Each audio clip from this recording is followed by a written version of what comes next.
This is my favorite story of all. Remember who you are.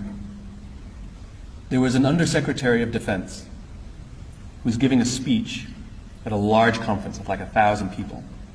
And he was recently retired. So he was the former undersecretary, one of the former undersecretaries of defense.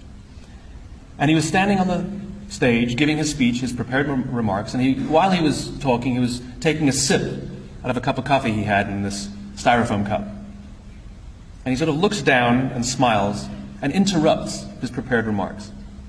And he says, you know, last year I was the secretary, I was the undersecretary, and I spoke at this exact same event in this exact same venue last year.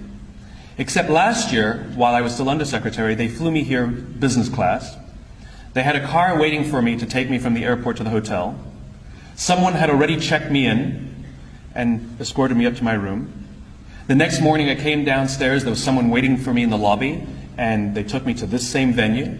They took me in the back entrance, they took me into the green room, and they handed me a cup of coffee in a beautiful ceramic cup.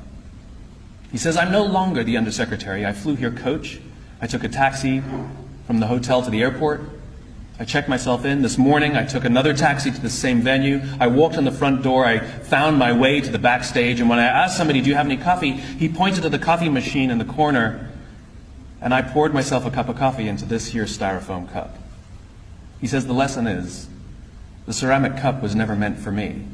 It was meant for the position I hold. I deserve a styrofoam cup. We all deserve styrofoam cups. As you become more successful, as you do well in life, you will be afforded many advantages. People will call you sir and ma'am. They'll carry your luggage. They'll hold doors open for you. They will bring you a cup of tea without you even asking for it. But it's not meant for you. It's meant for the position you hold. And when you move on, they will give all those things to the person who replaces you. Never, ever forget that you only ever deserved a styrofoam cup.